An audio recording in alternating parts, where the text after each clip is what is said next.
امی خدیجہ کہتی ہیں ایک دن میں مکہ شریف کی گلی سے گزر رہی تھی، سامنے سے اللہ کے رسول تشریف لا رہے تھے۔ اللہ اللہ، ایسی ہی محبتیں ہو نا میاں حضور، تو یہ جو سامنے سے حضور تشریف لا رہے تھے کی جگہ ہے بھی ہو سکتا ہے کہ نہیں؟ تھے کی جگہ ہے بھی ہو سکتا ہے کہ نہیں؟ حضور تشریف لا رہے ہیں، اس قسم کا بھی تو اعلان ہو سکتا ہے۔ آپ جیسی محبتیں ہوں، بتائیے ان بچوں کو کیا ضرورت ہے؟ خدا کی قسم یہی صفت ہے۔ امام حسین نے کیا کہا تھا میدان کربلا میں؟ جیسے عاشق میرے نانا کو ملے کسی کو نہ ملے۔ جانتے بھی نہیں، بس حضور کا نام آیا طلب جاتے، حضور کا نام آیا طلب جاتے۔ اللہ اس نسبت کا فیض ان بچوں کو عطا فرمائے، آمین کہہ دو۔ لوگ جانا چاہتے ہیں، بھاگنا چاہتے ہیں۔ علامہ روم کہتے ہیں میں جا رہا تھا، ایک بچہ مل گیا، دیکھو بیٹا تمہاری بات کرتا ہوں۔ تو اس بچے کو علامہ روم نے دیکھ کے سلام کیا، بچے نے جواب دیا۔ تو علامہ روم نے کہا بیٹے کہاں سے آ رہے ہو؟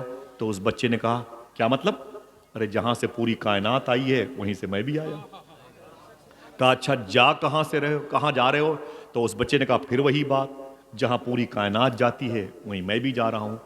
تو علامہ روم فرماتے ہیں بیٹا تو بڑا نیک معلوم ہو رہا ہے۔ اس بچے نے کہا آپ کو نیک بننے سے کس نے روک رکھا ہے؟ آئے ہائے، کیا دروازے بند ہو گئے؟ ہندوستان کے پی ایم اور فائنانس منسٹر نے منع کیا نبی پر درود نہ پڑھنا، نماز نہ پڑھنا؟ بتائیں مجھے، آئیے دعا کریں اور عہد کریں کہ اس زمین کے انقلاب کا ہم انشاءاللہ سبب بنیں گے، انشاءاللہ بولیں۔ اللہ کے رسول کو امی خدیجہ نے کبھی دیکھا نہیں تھا۔ امی خدیجہ کہتی میں ادھر سے جا رہی تھی، سامنے سے اللہ کے رسول تشریف لا رہے تھے۔ جیسے میں حضور کے قریب گئی، دیکھنا کتنے لوگ بولیں گے بیٹے بیٹے بیٹے، آواز نہیں، خارج ایکسٹرا آوازیں نہیں بھائی، سنیں توجہ سے۔ امی خدیجہ کہتی ہیں، سنیں کوئی بات نہیں، امی خدیجہ فرماتی ہیں جیسے میں نے حضور کو دیکھا میں دنگ رہ گئی۔ اب حضور کے رخ پاک کی بات ہے، میں دنگ رہ گئی۔ میں نے حضور کی پیشانی دیکھی، میں نے حضور کی چشمان مبارک دیکھی، میں نے حضور کی بینی شریف دیکھی، اور میں نے حضور کے لب و رخسار دیکھے، میں نے حضور کے چہرے کی باتیں کی ہیں۔ دل ٹوٹ جائے گا اور بے فیض ہو جائے گی مجلس۔ ایسے ہزاروں جلسے ہوتے، آپ توجہ کریں میں کیا کہہ رہا ہوں۔ میں اس کی بات کر رہا ہوں جس کی وجہ سے اللہ نے ہم سب کو بات کرنے کی توفیق دی، سمجھے آپ؟ امی خدیجہ کہتی میں نے حضور کی پیشانی کو دیکھا، حضور کی گوش مبارکہ کو دیکھا، حضور کے ذقن کو دیکھا، حضور کے لب رخسار کو دیکھے، حضور کی بینی شریف چشمان مبارک کو دیکھا۔ میں نے کہا عجیب بات ہے، میں نے ایسا انسان آج تک نہیں دیکھا۔ امی خدیجہ کہتی آواز آئی دیکھتی بھی کیسے، بنانے والے نے دوسرا محمد بنایا ہی نہیں تھا۔ ہائے ہائے ہائے، سر سے لے کر پیر تک تنویر ہی تنویر ہے، جیسے منہ سے بولتا قرآن وہ تفسیر ہے، اور دیکھ کر دنیا پریشاں ہے جمال مصطفیٰ، وہ مصور کیسا ہوگا جس کی یہ تصویر ہے۔ امی خدیجہ کہتی میں نے کہا آپ کون ہیں؟ سنیں آپ کون ہیں؟ تو میرے آقا فرماتے میں اللہ کا رسول ہوں۔ جھوٹے خداؤں کے سامنے سر جھکتے ہوئے دیکھ کے برداشت نہ کیا، تو اللہ کے حضور انہیں لے جانا چاہتا ہوں۔ قرآن کی آیتیں مجھ پر نازل ہوتی ہیں، جس کا دل کہے مجھے دیکھ لے، جسے بھوک لگے مجھے دیکھ لے، جسے پیاس لگے مجھے دیکھ لے۔ امی خدیجہ کہتی ہیں پہلی ہی نظر میں حضور میری آنکھوں کے راستے سے میرے دل میں آ گئے۔ ظفر علی خان نے کیا کہا؟ دل جس سے زندہ ہے وہ تمنا تم ہی تو ہو۔ صاحبو محبت کرو حضور سے، محبت کرو۔ اگر میرے پاس وقت ہو تو بتاتا کہ 10 سال کے بچوں نے اور 70 سال کے بوڑھوں نے، 50 سال کے جوانوں نے اور 20 سال کی لڑکیوں نے حضور سے کیسی محبت کی۔ خدا کی قسم بتاتا اگر میرے پاس وقت ہوتا تو۔ ٹاپک یہ نہیں ہے، آپ بیٹھ جائیں، سرکار کے ذکر سے اپنے ماں باپ کی مغفرت کا سامان جمع کر لیں، آمین کہہ دیں۔ امی خدیجہ کہتی ہیں میں اپنے گھر آ گئی لیکن حضور کی یادیں میرے ساتھ تھیں۔ میں بستر پہ آ گئی، حضور میرے ساتھ اپنی یادوں کے ساتھ آ گئے۔ شاعر نے کیا کہا تھا؟ دن تو ہنس بول کے بچوں کی طرح بیت گئے، یا رسول اللہ رات آئی تو تیری یاد نے سونے نہ دیا۔ اگر حضور کا عشق دلوں میں آ جائے تو پھر کیا کہنا۔ اللہ اکبر۔ معلوم ہے امی عائشہ کہتی ہیں، بتا دوں اسے، ہاتھوں کو اٹھا کے بتاؤ، وعدہ کرو کہ اپنی بہن بیٹیوں کو بتاؤ گے انشاءاللہ؟ بولو بھائی بولو، بتاؤ گے انشاءاللہ؟ اٹھائے رکھو انشاءاللہ بولے۔ ہر شخص کے گھر کے لوگ جلسوں میں نہیں آ سکتے، چراغ سے چراغ جلاؤ، آپ یہ پیغام پہنچاؤ انشاءاللہ بولیں۔ ہاں؟ معلوم ہے لڑکیاں آج کے دور میں کیا گل کھلاتی ہیں، کل کیا؟ امی عائشہ فرماتی میں گھر پہ تھی اور میرے دروازے پہ دستک ہوئی، میں نے کہا کون؟ تو کہا امی میں آپ کے آقا کی بیٹی امت کی لڑکی ہوں، دروازہ کھولیں۔ امی عائشہ کہتی میں نے دروازہ کھولا، جب اس لڑکی کو دیکھا تو رو رہی تھی، میں نے کہا کیا بات ہے؟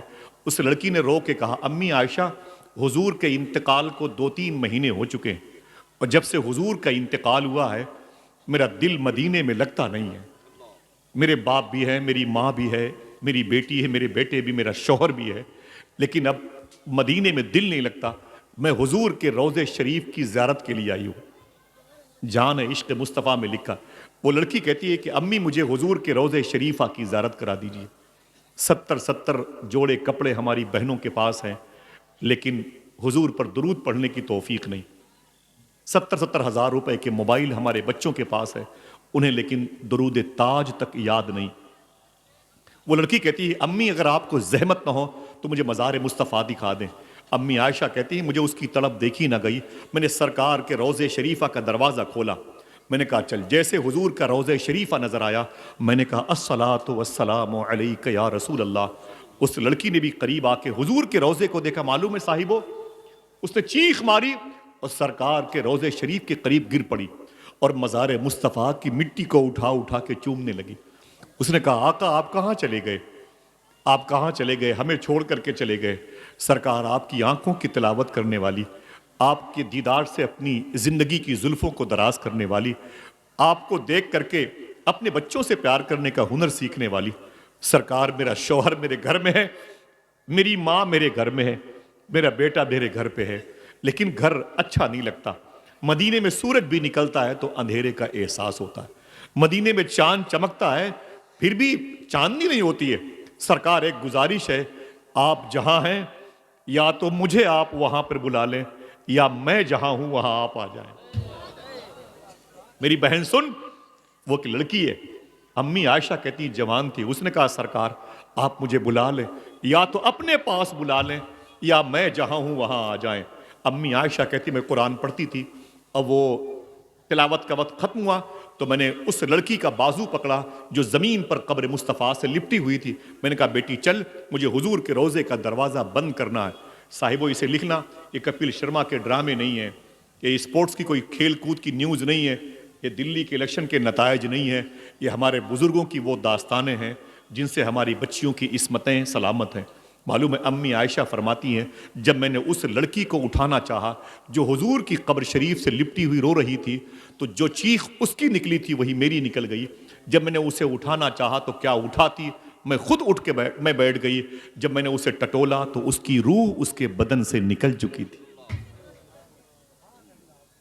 کیا کہا تھا میرے امام کے منجلے بھائی علامہ حسن بریلوی نے، گر وقت اجل سر تیری چوکھٹ پہ دھرا ہو، یا رسول اللہ جتنی ہو قضا ایک ہی سجدے میں ادا ہو۔ سرکار نے مولا علی سے کہا تھا اپنے بچوں کے دل میں میری محبت سکھاؤ، کبھی آپ نے کہا، کبھی ہم نے کہا نہیں؟ بچے رات کے 12 بجے گھر سے باہر ہیں، دروازے پر بیٹھ کے پبجی گیم کھیلتے ہیں، کبھی باپ نے نہیں کہا میرے بیٹے اندر بیٹھ ذرا مدینے والے پر درود تو پڑھ لے؟ وہ کیا کہتا ہے درویش الہ آباد کا، رات کے 2-2 بجے بیٹی بیٹے بہو سب کے کمرے سے گانے بجانے کی آواز آتی ہے، ہمارے ہاتھوں میں موبائل رہتا ہے، انگلیاں تھک جاتی ہیں، موبائل گر جاتا ہے، جب موبائل گر جاتا ہے تو ہم سو جاتے ہیں۔ وہ رو کے بولے یار تم تو سو جاتے ہو لیکن رات بھر مدینے والے آقا مدینے میں تیرے درود کا انتظار کرتے رہتے ہیں۔ اللہ اکبر، دعا کرو دل بدلیں گے انشاءاللہ۔ مر جاؤ گے، نہ آپ بچو گے نہ ہم بچیں گے۔ اگر آپ نے حضور کی محبت میں اپنے آپ کو مار دیا تو مرنے کے بعد بھی زندہ رہو گے، اور حضور سے دور ہو گئے آپ اور ہم تو مرنے سے پہلے مار دیے جائیں گے۔ میں نے عراق کے 18 لاکھ مسلمانوں کی لاشیں جہاں تڑپی ہیں اس شہر کو کئی بار دیکھا۔ 16 لاکھ مسلمان ملک شام سیریا میں مار دیے گئے، شہر اجڑ گیا، سمجھ رہے ملک اجڑ گیا، ہماری باری ہے۔ ہم روتے ہیں. دعا کرو ہمارے دل میں حضور کی محبت پیدا ہو جائے. مائک ہے آپ کا ماشاء اللہ. اس کا ایکو بالکل آخری پوائنٹ پہ لائیں. ایکو اس کا بالکل بند کر دیں. ٹھیک ہے. اب اس کی تھوڑی سی آواز بڑھا دیں. ایکو اس کا بالکل آف رکھیے گا. اس کی تھوڑی سی آواز بڑھا کے رکھیں اور اس کا ایکو بالکل بالکل بند رکھیے گا. اسی کیمپس میں آواز آئے بس باہر نہیں ہے نا. ایکو بالکل بند رکھنا. بالکل بند سے مراد کی آف کر دینا. یہ گونج، یہ سیٹی، یہ سناٹا، یہ ایکو کی وجہ سے ہے. ٹھیک ہے. بس مجھے میری اپنی آواز سنائی دے. حضور غوث پاک کے شہزادے سید شباہت میاں کہتے ہیں کہ مدینہ شریف میں سرکار صدیق اکبر رضی اللہ تعالیٰ عنہ جب چلا کرتے تھے تو راتوں کو ننگے پاؤں چلا کرتے تھے. ان سے سرکار عمر فاروق اعظم نے پوچھا تھا کہ میرے بھائی آپ مدینہ شریف میں ننگے پاؤں کیوں چلتے ہیں؟ تو آپ نے فرمایا کہ میں اس لیے راتوں کو مدینہ شریف میں چپل نہیں پہنتا کہ میرے چپل کی کھٹ کھٹ کی آواز سے کسی غریب کی نیند میں خلل نہ پیدا ہو جائے. پوچھا تھا یہ تعلیم آپ کو کس نے دی؟ تو صدیق اکبر نے فرمایا مجھے یہ تعلیم مدینے والے آقا نے دی. 10-20 لوگ بیٹھے ہیں. میں پھر ریویس کرتا ہوں کہ اس میں ایکو ابھی بھی موجود ہے. 30 سال کا میرا تجربہ ہے. نہ جانے کتنی راتیں ملک بیرون ملک کے جلسوں میں گزاری ہیں. میرے لیے کوئی نئی بات نہیں ہے، لیکن میں حقیقت بتا دوں کہ میں بیٹھے بیٹھے سوچ رہا تھا. 30 سال ہو گئے. 11 گھنٹے اسٹیج پر بیٹھتا تھا اور ساؤنڈ پرابلم کی وجہ سے دقت پیدا ہو گئی. ایشیا کے سر کے سب سے بڑے ڈاکٹر سے مجھے بات کرنی پڑی اور بڑی سختی ہو گئی کہ 1 سے 1.5 گھنٹے تک آپ ساؤنڈ کے سامنے رہیں، اس کے بعد خاموش ہو جائیں. اور میں اتنی دیر تک بیٹھا رہا. جب سے میں نے نثری گفتگو کی ہے یہ میری زندگی کا پہلا سابقہ ہے. مجھے اتنی دیر تک میں نے عشاء کی نماز بھی نہیں پڑھی. 10:30 پونے 11 بجے میں ڈاکٹر صاحب کے ساتھ کھانا کھا رہا تھا. وضو کر کے میں نے کہا نماز پڑھ لوں تو اتنی کال اتنے فون گئے کہ آصف بھائی کو 11 بجے مائک دینا ہے. میں وہاں سے چلا آیا. میں نے کھانا بھی نہیں کھایا قاعدے سے، نماز بھی نہیں پڑھی عشاء کی، اور میں چلا آیا. ظاہر سی بات ہے کہ اب تھک جاتا ہوں. 2 دن بریلی شریف میں تھا. صبح کی فلائٹ سے دلی سے ممبئی گیا. 2 دن ممبئی میں تھا. وہاں سے صبح کی فلائٹ سے میں باغ ڈوگرا آیا. ایئرپورٹ سے سیدھے میں یہاں آیا اور یہیں سے گاڑی ایئرپورٹ کی. مجھے ایئرپورٹ جانا ہے. ایسے ہی کتوں کے طریقے سے بھاگتا رہتا ہوں. میرے پاس کوئی عمر شریف کے ڈراموں کی قہقہوں کی آواز نہیں ہے. میرے پاس کوئی بزلہ سنجی نہیں ہے. میرے پاس کوئی لطیفہ نہیں ہے. جب پورا فلسطین اجڑ چکا ہو ہم آپ کو کیا ہنسائیں گے؟ ہمارے گھر کی جب بہن بیٹیاں اپنی عزتیں بیچ رہی ہوں تو ہم آپ کو لطیفہ کیا سنائیں گے؟ بہرحال میں بیٹھے بیٹھے یہ سوچ رہا تھا کہ میری ڈائری میں جتنی تاریخیں ہوں گی آس پاس کی میں اسے کاٹ دوں گا. اب جلدی میں نہیں آؤں گا. حالانکہ مفتی تنزیل الرحمان صاحب کو جو بیان کرنا تھا وہ ضروری تھا.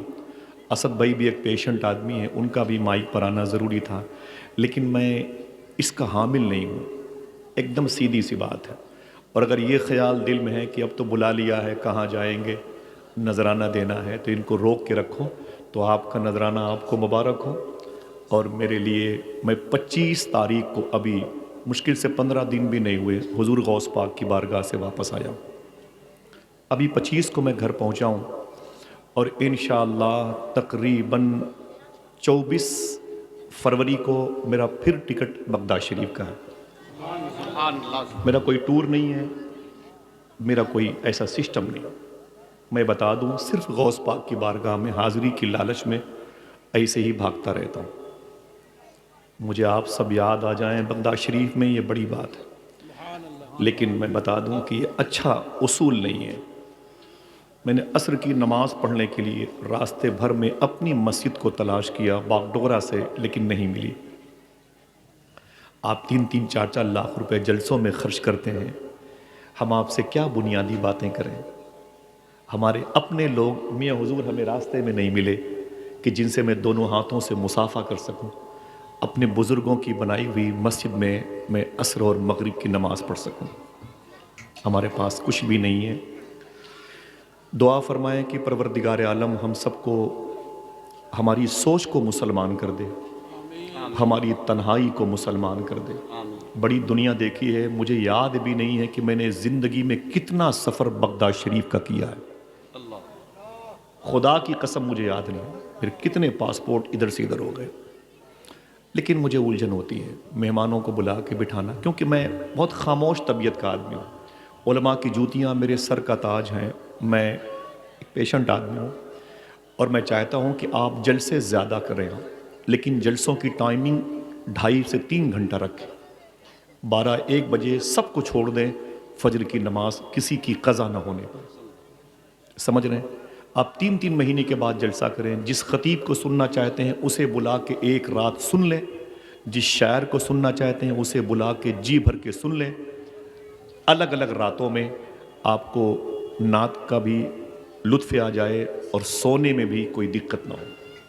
میری بات سمجھ رہے ہیں؟ آپ سمجھو چاہے نہ سمجھو، میں تو تھوڑی دیر کے لیے آ گیا ہوں، ایک مسجد کی تعمیر کا معاملہ ہے، اللہ اسے قبول فرما لے، لیکن رسم سے اٹھیں، باہر نکلیں، کبھی کسی تجربہ کار شخص کے قریب آئیں، اس سے کہیں کہ میں اپنی نسلوں کو مسلمان بنا کے زندہ رکھنا چاہتا ہوں، وہ تمہیں بتائے گا کہ ان ہنگاموں سے نکلنا چاہیے، کیا ضرورت ہے فلائٹ سے یہاں سے وہاں بھگانا، پھر یہ اتنے پیسے برباد ہوتے ہیں قوم کے، ایک امام کی قلیل تنخواہیں، اس کا گھر کا گزارا کیسے ہوتا ہے جو رات بھر بیٹھ کے ممبر شریف پہ واہ واہ کرتے ہیں بیچارے، افسوس ہوتا ہے مجھ کو۔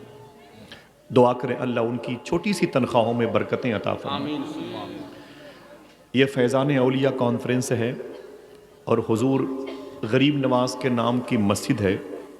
بابا فرید گنج شکر سے کسی نے کہا تھا کہ میں آپ کی تقریر سنتا ہوں لیکن اثر نہیں کرتی ہے باتیں، سننا صاحبو، میں آپ کی تقریر سنتا ہوں لیکن باتیں اثر نہیں کرتی ہیں۔ بابا فرید فرماتے ہیں اگر میری باتیں اثر نہیں کرتی ہیں تو قریب میں کوئی مسجد ہو تو وہاں جھاڑو لگایا کرو۔ اس نے کہا حضور وہاں جھاڑو لگانے سے کیا ہوگا؟ بابا فرید فرماتے ہیں تم خدا کے گھر کو صاف کرو گے، خدا تیرے دل کو صاف کر دے گا۔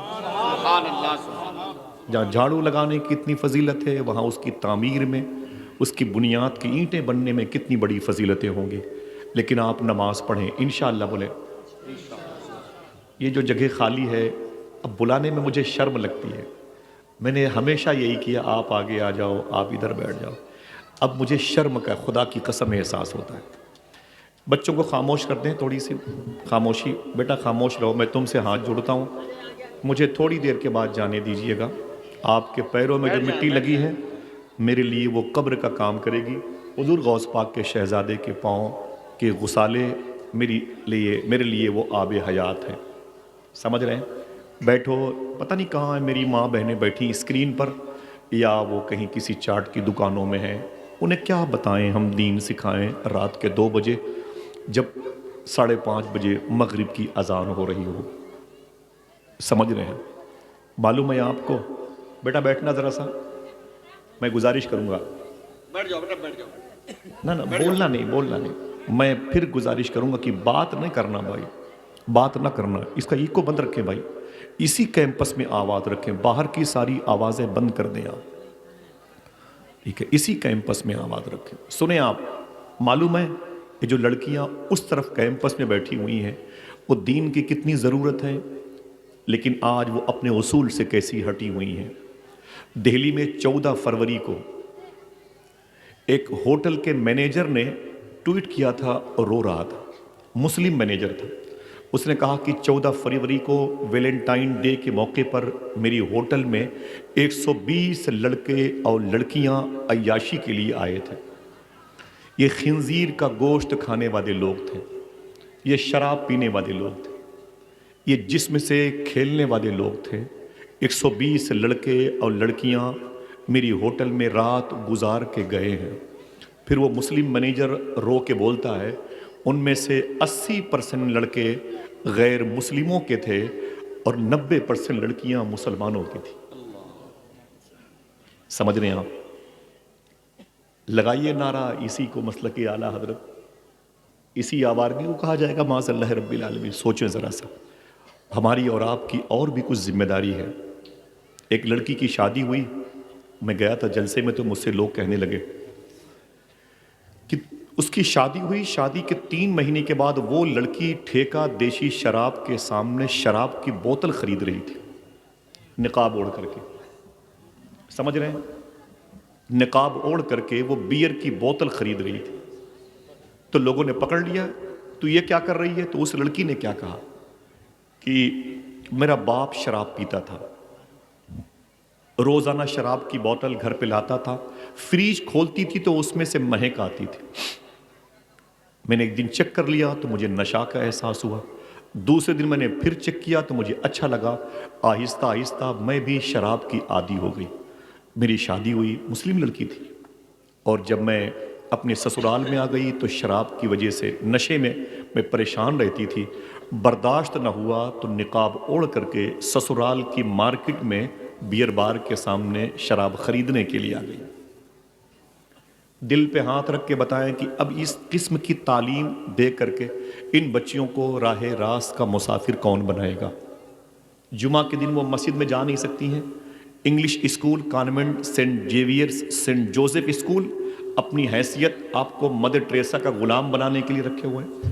مدرسوں میں ان کا گزر بسر نہیں ہے، لے دے کے اردو تعلیم تو خیر ہے ہی نہیں ہے، لے دے کے یہ جلسہ ہے جو ان کے لیے انسٹیٹیوٹ ہے، ایک مدرسہ ہے، ایک مکتب ہے، ایک درسگاہ ہے، ایک خانقاہ ہے. سمجھ رہے ہیں؟ اگر اس جلسوں میں بھی یہی ہنگامہ ہوئی ہوتا رہا تو گھر سے کون نکلے گا بھائی؟ اس کو رکھیں ذہن میں. ایک ایک رات میں 15 20 جلسوں کی تاریخیں رہتی ہیں، لیکن ہم لوگ کسی کی آواز میں جب مٹھاس اور درد دیکھتے ہیں تو اپنے سروں کو جھکا دیتے ہیں. میں نے کہا کہ آپ میرے لیے کچھ بھی نہ انتظام کریں، میں ٹکٹ ادھر سے بنواؤں گا، ادھر سے نکل جاؤں گا، مجھے بھروسہ ہوتا ہے. لیکن آپ بہرحال تھوڑی سی بات کروں گا، اگر آپ بیٹھے رہے تو میرا ٹاپک آج کا بڑا خشک نظر آئے گا، لیکن ہاتھ جوڑتا ہوں، مجھے دیکھ لے، میں آپ کے قدموں کو چوم لوں، اس کے بعد دعا کریں کہ میری آپ کی جلدی ملاقات نہ ہو. میں ایک خاموش طبیعت کا آدمی ہوں، میرا دل ٹوٹا ہوا ہے، اتنا ٹوٹا ہوں کہ چھونے سے بکھر جاؤں گا. اب اگر اور دعا دو گے تو مر جاؤں گا. پوچھ کر میرا پتہ وقت رائے گا نہ کرو، میں تو بنجارا ہوں، کیا جانے کدھر جاؤں گا. تھوڑی سی گفتگو مجھ سے سماعت کر لیں. دل کہے تو بیٹھے رہیے گا، نفس کہے تو چلے جائیے گا. ایک گزارش، کبھی بھی حضور کا ذکر بے وضو نہ سنا کریں. اگر کوئی کہے دل سے سبحان اللہ، میری بات سمجھ رہے ہیں، کھیل کود نہ کیجیے گا، ٹھیک ہے؟ ایک آدمی بیٹھا رہے گا، میں بولتا رہوں گا 10-20 منٹ، ٹھیک ہے؟ اب مجھے کبھی سننا ہو تو یوٹیوب میں سن لیجئے گا. وعدہ کیجئے انشاءاللہ کبھی بے وضو نہیں آئیں گے. انشاءاللہ بولے، کبھی بے وضو نہیں آئیں گے انشاءاللہ. بغداد شریف چلیں گے؟ ہاتھوں کو اٹھا کے بولو چلیں گے انشاءاللہ. اللہ آپ سب کو حضور غوث پاک کا روضہ دکھائے. اور گلیوں سے تو کچھ بھی نہیں لینا مجھ کو، میرے پیر حضور تاج الشریعہ کا صدقہ ہے. اور گلیوں سے تو کچھ بھی نہیں لینا مجھ کو، یا شیخ بس تجھے دیکھنے آؤں گا، چلا جاؤں گا، اپنی دہلیز پہ کچھ دیر پڑا رہنے دے، جیسے ہی ہوش میں آؤں گا چلا جاؤں گا. چلیں گے بغداد شریف؟ آواز کم کریں مائک کی آواز کم کر دیں بھائی. اختلاف مائک والوں سے نہ کیا کریں، ان کی محبتیں ہیں، بڑی قربانیاں ہوتی. آواز مائک کی بالکل اور کم کریں، اور کم کریں. آپ اسی کیمپس میں، آپ اسی بھی سمجھتے ہیں اور کیمپس بھی سمجھتے ہیں، اسی کیمپس تک آواز رکھیے گا، ٹھیک ہے؟ اگر ایکو کی آواز مستقل بند نہیں ہو سکتی تو اسی کیمپس میں آواز رکھیے گا، ٹھیک؟ بالکل کم نہ رکھیے گا. اللہ کے رسول نے ارشاد فرمایا، ان نکاح من سنتی. درود شریف پڑھنا باقی ہے، لیکن درود شریف کیا ہے؟ پروفیسر واصف علی واصف سے پوچھا گیا کہ درود پڑھنے کی شرط کیا ہے؟ تو واصف علی واصف کہتے ہیں درود پڑھنے کی ایک شرط ہے. دیکھنا حضور، بڑی امیدیں آپ سے، ہم آپ سے ملیں گے بنارس میں. مشن کے مشاعرے میں 20 سال میں نے نظامت کی ہے جی ماشاءاللہ. اسی نام کی زلفوں میں مقید ہو کے آیا. واصف علی واصف سے پوچھا گیا درود پڑھنے کی شرط کیا ہے؟ تو واصف علی واصف کہتے ہیں درود پڑھنے کی ایک شرط ہے. کہا گیا وہ کیا؟ تو کہتے ہیں کہ درود پڑھنے والا اور جس نبی پر درود پڑھا جائے دونوں کا زمانہ ایک ہونا چاہیے. شاید کوئی سمجھ لے 200 سال پہلے جو موہنیاں ارریا کشن گنج میں آ کے انتقال کر گئے، کیا ان کے نام سے کوئی خط بھیجیں گے؟ بولو بھائی، بولو نہیں بھیجیں گے نا.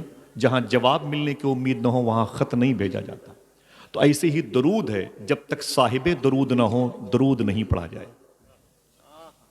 واصف علی واصف کہتے ہیں درود پڑھنے کی ایک شرط ہے کہ درود پڑھنے والا اور جس نبی پر درود پڑھا جائے دونوں کا زمانہ ایک ہونا چاہیے. تو اس نے کہا بابا اس کا مطلب ہم درود نہ پڑھیں؟ کہا کیوں؟ کہا اس لیے کہ حضور تو 1500 سال پہلے مکہ شریف میں آئے، مدینہ پاک میں آرام کر رہے ہیں، ہم غیر منقسم ہندوستان میں آئے، ہم نے حضور کا زمانہ نہیں پایا، ہم درود نہ پڑھیں؟ تو واصف علی واصف کہتے ہیں یہ سچ ہے تو حضور کے زمانے میں نہیں تھا، لیکن یہ بھی حقیقت ہے کہ حضور تو تیرے زمانے میں ہیں. اللہ. تو اس نے کہا مجھے یہ بتائیں کہ اگر حضور اس زمانے میں ہے تو ثبوت کیا ہے؟ جس کا دل کہے وہ سبحان اللہ بولے. آپ جہاں جہاں جانا چاہتے ہیں میں بھیجوں گا انشاءاللہ، لیکن ایک گزارش ہے کہ ایک مرتبہ زندگی میں بغداد شریف دیکھ لیں. ہاتھوں کو ڈا کے بولیں انشاءاللہ. حضور غوث پاک کے خلیفہ خواجہ ابو طلحہ بغدادی سے غوث پاک نے بشارت میں فرمایا تھا ایسا نہیں ہے، دیکھنا کتنے لوگ سبحان اللہ کہتے ہیں، ایسا نہیں ہے لوگ مجھ سے ملنے کے لیے تڑپتے ہیں، میں بھی اپنے غلاموں سے ملنے کے لیے تڑپتا ہوں. آئے آئے. چلیں گے نا انشاءاللہ؟ دل سے بولیں. واصف علی واصف سے پوچھا گیا اگر حضور ہیں تو اس کا ثبوت کیا ہے؟ تو واصف علی واصف کہتے ہیں کہ بغیر کسی پلر کے اللہ نے آسمان کو روک رکھا ہے. اس کا مطلب کوئی ہے جس کی وجہ سے روک رکھا ہے، اور حضور ہی کائنات کی جان ہے. بقول فاضل بریلوی جان ہے تو جہان ہے، ورنہ ہٹ جائیں گر رسول خدا درمیان سے، لاکھوں بلائیں ٹوٹ پڑیں آسمان سے. الہ آباد کے درویش سے پوچھا گیا کہ حضور پر درود پڑھنے کا طریقہ کیا ہے؟ سوال سمجھ گئے؟ تقریر کبھی کبھی آپ بھی کیا کریں. سوال سمجھ گئے؟ درود شریف پڑھنے کا بولیں طریقہ کیا ہے؟ تو درویش کہتا ہے کہ درود پڑھنے کا وہی طریقہ ہے جو نماز پڑھنے کا، جو نماز پڑھنے کا ہے. تو پوچھا گیا کیا مطلب؟ تو کہنے لگے کہ حضور ارشاد فرماتے ہیں ایسے درود پڑھو، ایسے نماز پڑھو یا تم خدا کو دیکھ رہے ہو یا خدا تمہیں دیکھ رہا ہے. پھر وہ درویش کہتا ہے ایسے ہی درود پڑھو یا تم نبی کو دیکھ رہے ہو یا نبی تمہیں دیکھ رہا ہے. آئے ہائے. یہ حضوری کا طریقہ ہے. انشاءاللہ بولیں. گردن جھکائیں، بڑے ادب سے درود شریف پڑھیں. اللہم صلی علی سیدنا و شفیعنا و نبینا و مولانا نورک محمد وعلی آل محمد بعدد کل معلوم لک. کبھی انشاءاللہ فیضان اولیاء سے اور سر گروہ اولیاء کاملین کے سردار سیدنا شیخ عبد القادر غوث پاک کی باتیں انشاءاللہ کروں گا. ابھی آپ بیٹھے ہیں تو ایک ٹاپک کو میں اٹھاتا ہوں. قال النبی صلی اللہ علیہ وسلم النکاح من سنتی. مسلم لڑکیاں مسلم لڑکے آوارگی کا شکار ہیں. اسکول میں پڑھتے ہیں بیٹا MBBS ہے، لڑکی MBBS ہے، عقیدے نہیں دیکھتے، دھرم مذہب نہیں دیکھتے، آپس میں شادیاں کر لیتے ہیں فلمی دنیا والوں کی نقل کرتے کرتے. سنیں حضور نے کیا فرمایا. النکاح من سنتی. اس کے معنی ہوتے ہیں نکاح میری سنت ہے. کیا معنی ہوتے ہیں؟ بہت بہت شکریہ. پھر سے بولیں. آپ میرے ساتھ چلیں گے انشاءاللہ بغداد شریف. نکاح کہہ تو دیا لیکن سنت کی میننگ کیا ہے؟ حضور فرماتے ہیں نکاح یہ میری سنت ہے. سنت کے معنی میرا طریقہ، میری نشانی، میرا شعار، میرا آئین، میرا آرٹیکل ہے. حضور فرماتے ہیں النکاح من سنتی. اس کے بعد کیا ہے؟ شادی کے کارڈ پر یہی حدیث شریف لکھی ہوتی ہے النکاح بولے من سنتی. اس کے بعد کیا ہے؟ فمن رغب عن سنتی فلیس منی. اس کی میننگ کیا ہوتی ہے؟ ماں حسن نچوڑ. آقا ارشاد فرماتے ہیں جس نے میری اس سنت کے سسٹم سے کے خلاف قدم اٹھایا چلا فلیس منی، وہ مجھ میں سے نہیں ہے. مطلب میں اس کا ضامن، اس کا ذمہ دار نہیں ہوں. اگر حضور کسی کے ضامن اور ذمہ دار نہ ہو تو کوئی ہے اس کا ذمہ دار؟ بولو بھائی. کس کے لیے کہا حضور نے؟ یورپ میں لڑکیاں لڑکیوں سے رشتے کرتی ہیں، لڑکے لڑکوں سے رشتے کرتے ہیں، اور اپلیکیشن دے کر کے, حکومت سے منظوری لے کر کے وہ ساتھ میں رہتے ہیں. میرے آقا نے ان کو الٹیمیٹم دے دیا, فلیس منی, یہ مجھ میں سے نہیں. ہمارے ملک میں دین دھرم عقیدے نہیں دیکھے جاتے اور لوگ آپس میں شادیاں کرنے لگے ہیں. حضور فرماتے ہیں فلیس منی, یہ مجھ میں سے نہیں ہے. حضور کے سنت کے مطابق جو چلے گا حضور اس کے ہیں, حضور اس کے ضامن اور ذمہ دار ہیں. سمجھ گئے؟ اب سوال پیدا ہوتا ہے, ان بچوں کو میں کیا بتاؤں کہ حضور کا سسٹم کیا ہے, حضور کی شادی کا طریقہ کیا ہے, حضور کی فرسٹ میرج کیسے ہوئی, حضور کی فرسٹ وائف کون سی ہیں, حضور کی پہلی شادی کا بیس کیا ہے, ریجن کیا ہے, سبب کیا ہے. حسن, پراپرٹی, قبیلہ داری, جاہو حشم, سروقت جیسے لوگ, نا نا نا نا نا نا. آئیے اگر اجازت دیں تو میں بتاؤں کہ حضور کی جو پہلی شادی ہوئی کس بیس پر ہوئی, بتاؤں؟ آپ بیٹھے رہیے گا میرے سر کے تحت, بس دعا کریں کہ 15 دن کے بعد آپ بغداد شریف میں مجھے یاد آ جائیں انشاءاللہ. بولے اجازت ہو تو میں آپ سب کا سلام پیش کروں گا انشاءاللہ. چلیں گے نا بغداد شریف انشاءاللہ؟ بولے بڑی امیدیں رہتی ہیں, میرا دماغ اسی میں رہتا ہے کہ لوگ غوث پاک کا دربار دیکھ لیں, اور بالخصوص علماء کرام, طلباء کرام کے لیے میری بڑی دعا رہتی ہے اللہ ان کی چھوٹی سی نظر و نیاز کی جو لفافے کی صورت ہے اس میں اتنی برکت دے کہ یہ خوب غوث پاک کا دربار دیکھیں. کبھی آؤں گا تو انشاءاللہ غوث پاک کے ٹاپک پر بات کروں گا. اس کا مطلب جب میں آؤں گا تو پھر آپ نہیں آئیں گے. ہاں, حضور غوث پاک کے ذکر کا کمال یہ ہے کہ غوث پاک کی موجودگی میں ہوتا ہے. نہیں سمجھو گے؟ تو ضرورت اسی کی ہے, آپ ہمیں نہ بلا کہ ان بچوں کے ذہن کو تعلیم کے قریب کریں, اس کی ضرورت ہے. ہم کیا کریں گے, کتوں سے بدتر انسان کیا کرے گا. آپ کا شکریہ, آپ نے میرے ساتھ درود پڑھنے کا شرف حاصل کیا. سنیں آپ, حضور کی فرسٹ میرج کیسے ہوئی, حضور کی پہلی شادی کیسے ہوئی, کس بیس پر ہوئی. میں حضور غوث پاک کے شہزادے کے قدم پر اپنی ٹوپی رکھتا ہوں. یہ بھی ٹوپی انہی کے دادا کی بارگاہ کی ہے اور ان کے پیغام کا غسالہ پیش. میں نے مخدوم بھائی کے بڑے بھائی ڈاکٹر صاحب بیٹھے ہیں کیا یہاں پر, ڈاکٹر صاحب بیٹھے ہیں, میں نے حضور غوث پاک کی مزار شریف کے اندر 7 دن تک ایک بوٹل میں پانی رکھا ہوا تھا. 7 دن تک. علامہ محبوب صاحب قبلہ, میں نے وہ پانی ڈاکٹر صاحب کو دیا. میری خواہش یہ ہے کہ اس پانی کو آپ لوگ ان سے لے لیجیے گا انشاءاللہ. بولے حضور غوث پاک کی بارگاہ کے اندر کا پانی ہے, ٹھیک ہے انشاءاللہ. تھوڑی سی گفتگو سنیں, حضور کی فرسٹ میرج کیسے ہوئی بتا دوں, سنیں گے انشاءاللہ. جائیں گے تو نہیں, مجھے کوئی تکلیف تو نہیں ہوگی کیونکہ میں خود دیر میں بیٹھا ہوں اور آپ کو جانا چاہیے, تھکے ہوئے ہیں, لیکن مجھے معاف کر دیں. اللہ تعالیٰ آپ کے ماں باپ کی مغفرت فرمائے. یہ بچوں کو زحمت دینا, آپ کو تکلیف دینا, صبح کو کاروبار کرنا ہے, مجھے بہت تکلیف ہے اس حوالے سے. اللہ آپ میری خطا کو معاف فرمائے, میرے گناہ کی وجہ سے آپ تکلیف میں ہیں. حضور کی فرسٹ میرج کیسے ہوئی, حضور کی پہلی شادی کیسے ہوئی بتا دوں. اللہ کے رسول صلی اللہ علیہ وسلم کے سگے پردادا ہیں, ان کا نام ہے حضرت ہاشم. کیا نام ہے؟ نا اونچی آواز میں بولے, حضرت ہاشم. یہ حضور کے سگے پردادا ہیں, عبد مناف کے بیٹے, وہ قصی کے, وہ کلاب کے, وہ مرہ. حضور کے سگے پردادا کا نام تھا حضرت ہاشم. اونچی بولے, پردادا کا نام تھا. ان کی شادی کہاں ہوئی بتاؤں. یہ بزنس کے لیے بصرہ جا رہے تھے, راستے میں ایک شہر پڑتا ہے جس کی وجہ سے اس وقت اس دنیا کا ہر شہر سلامت ہے, جسے مدینہ کہتے ہیں. اسی مدینے میں خاندان تھا جس کو خاندان بنو نجار کہتے ہیں. یہ وہی خاندان ہے جس خاندان کی لڑکیوں نے ایک روایت کے مطابق کلثوم بنت حارث انصاری رضی اللہ تعالی عنہا کی لکھی ہوئی ایک نعت, طلع البدر علینا من ثنیات الوداع, اس نعت کو پڑھ کر کے حضور کا استقبال کیا تھا, جس نعت کو سن کے فرشتے ہی نہیں جھومے, اللہ کے رسول بھی جھوم رہے تھے. یہ اسی خاندان کی لڑکیاں تھیں. اسی خاندان میں ایک لڑکی تھی, حضور کے سگے پردادا حضرت ہاشم رضی اللہ تعالی عنہ کی شادی اسی لڑکی سے ہوئی. اس کا نام بتاؤں گا تو کوئی ایک آدمی سبحان اللہ کہے گا. اس لڑکی کا نام تھا حضرت سلمہ. حضور کے پردادا حضرت ہاشم ہیں, جس سے ان کی شادی ہو رہی ہے, اس لڑکی کا نام حضرت سلمہ ہے. تو وہ حضور کی کیا ہوئی, بولو بھائی, ماشاءاللہ. اللہ سلامت رکھے میرے بھائیوں کو, بزرگوں کو. ان دونوں روحوں کے ملنے سے اجسام نور کے اتصال کا شرف پانے کے بعد اس گھر میں ایک خوبصورت بیٹا پیدا ہوا جو حضور کے دادا حضرت عبد المطلب کہلائے. کوئی پوچھے حضور کے دادا کا نام کیا ہے؟ کہنا حضرت عبد المطلب. کیا کہنا؟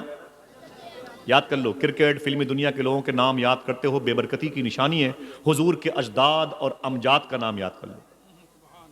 حضور کے دادا کا نام عبد المطلب رکھا گیا. ان کی شادی مکہ شریف میں جس لڑکی سے ہوئی، دیکھنا اس لڑکی کا نام سن کے کتنے لوگ سبحان اللہ کہتے ہیں. اس لڑکی کا نام تھا حضرت فاطمہ. اپنے ماں باپ کی مغفرت کے لیے بولے فاطمہ. حضور کی دادی کا بھی نام ہے، فاطمہ حضور کی چچی کا بھی نام ہے، فاطمہ حضور کی بیٹی کا بھی نام ہے، فاطمہ حضور کی نواسی کا بھی نام ہے، فاطمہ حضور کی نواسی کی بیٹی کا بھی نام ہے. اگر دل کہے تو بولو فاطمہ حضور کے بیٹے امام حسن کے لاڈلے شیخ عبد القادر جیلانی کی ماں کا بھی نام ہے. میں نے ان کے روضہ شریفہ پر حاضری دی ہے، جیلان میں ہے. چلیں گے انشاءاللہ؟ ہاتھوں کو اٹھا کے بولو انشاءاللہ. ارادہ کر لیں، ارادہ کر لیں. غوث پاک فرماتے ہیں جو میری بارگاہ میں آنے کا ارادہ کر لینا آخری سانس تک وہ میرا ہی مہمان رہتا ہے. چلیں گے نا انشاءاللہ؟ تو حضور کے پردادا کا نام تھا عبد المطلب. ان کی شادی مکہ شریف میں جس لڑکی سے ہوئی تھی اس کا نام تھا حضرت، ماشاءاللہ اس بچے نے بتایا، اونچی بولے، حضرت. ان دونوں اجسام نور کے اکٹھا ہونے پر، مدغم ہونے پر اس گھر میں ایک چاند جیسا بیٹا پیدا ہوا. دیکھنا کتنے لوگ سبحان اللہ کہتے ہیں. اس کو حضور کے ابو حضرت عبداللہ کے نام سے دنیا جانتی. اللہ کے رسول کے والد کی پیدائش آپ کو بہت بہت مبارک ہو. حضور کے ابو کا نام ماشاءاللہ اونچی بولیں. اللہ اس نام کے صدقے میں آپ کے ماں باپ کی مغفرت فرمائے. حضور کے دادا عبد المطلب، ان کی بیوی حضرت فاطمہ، فاطمہ دادی اور عبد المطلب دادا. ان دونوں کے گھر میں جو چاند جیسا بیٹا پیدا ہوا اس کا نام حضرت عبداللہ رکھا گیا. جس وقت مکہ شریف میں جناب عبداللہ پیدا ہوئے تھے انہی دنوں مکہ شریف میں ایک بزرگ تھے، ان کا نام تھا حضرت وہب. ان کی بیوی کا نام تھا حضرت برہ. ان دونوں میاں بیوی کے ملنے سے اب دیکھنا کتنے لوگ سبحان اللہ کہتے ہیں. اس گھر میں ایک چاند جیسی بیٹی پیدا ہوئی جس کو دنیا بی بی آمینہ کہتی ہے. یہ میرے آقا کی ماں ہے. حضور کی ماں کے نام پر بولے. ادھر جناب عبداللہ بڑے ہوئے، ادھر امی آمینہ بڑی ہوئی. رجب شریف کے مہینے میں، کس اونچی بولیں، رجب شریف کے مہینے میں حضور کے ابو کی شادی حضور کی امی آمینہ سے ہوئی. سب کی آواز. اللہ اس نام کی برکتوں سے اہل فلسطین پہ کرم فرمائے، مجاہدین فلسطین پہ کرم فرمائے. امریکہ میں جو آگ لگی ہے اللہ اس پر رحمتیں برسائے، اور وہاں کے عیسائیوں اور یہودیوں کو اور ہمیں بھی دین سمجھنے کی توفیق عطا فرمائے. آمین کہہ دیں. شہر الہ آباد میں غیر مسلموں کے میلے کی صورت ہے، بڑی بھیڑ ہے. میرا گھر وہیں سے قریب ہے. میری دعا ہے کہ اللہ سب کو اپنی بارگاہ میں سرب سجود ہونے کی توفیق عطا فرمائے، بدعقیدوں کی صحبت سے بچائے، اعلیٰ حضرت کے مسلک کی راہ کا مسافر بنائے، علماء کرام کی عمروں میں اللہ برکتیں عطا فرمائے. آمین کہہ دو. دو کام کریں، بات کرتا ہوں انشاءاللہ تھوڑی سی. حضور نے فرمایا نکاح میری سنت ہے. حضور کی شادی کیسے ہوئی؟ ایک بیک گراؤنڈ ہے میں جس کی فائل پلٹ رہا ہوں. اللہ کے رسول کے ابو حضرت عبداللہ کی شادی بی بی آمنہ سے کس مہینے ہوئی؟ ماشاءاللہ. وہ مہینہ کب گیا؟ ابھی پیچھے گیا، ابھی گیا نا پیچھے، رجب شریف کا مہینہ. اور میں چپکے سے بتا دوں کہ بچے بیٹھے ہیں اور ان سے معذرت چاہتا ہوں، جو بزرگ یا جو لوگ صاحب اولاد ہیں ان سے گزارش ہے غور سے میری اس اشارے کو سنیں. ماں بہنوں سے معذرت چاہتا ہوں، ہر دوسرا شخص صاحب اولاد ہے. جمعہ کی رات تھی رجب کے مہینے میں. کس مہینے میں؟ دیکھنا کتنے لوگ اشارے کی زبان سمجھتے ہیں. جمعہ کی رات تھی رجب شریف کے مہینے میں، جب اسی رات جمعہ کی رات میں نور محمدی حضور کے ابو کی پشت سے نکل کر امی آمینہ کے شکم میں تشریف لایا ہے. اچھا ایک منٹ ہاتھ اٹھا کے کوئی ایک آدمی کہہ دے کہ اس نے میری بات سمجھ لی. جزاک اللہ، ماشاءاللہ. میں پھر سے ریوائز کرتا ہوں، بہت بہت شکریہ. یہ بہت بڑی بات ہے. میں پھر سے ریوائز کرتا ہوں، جو شادی شدہ لوگ ہیں بہت بہت شکریہ، وہ میری بات کو کیئر کریں.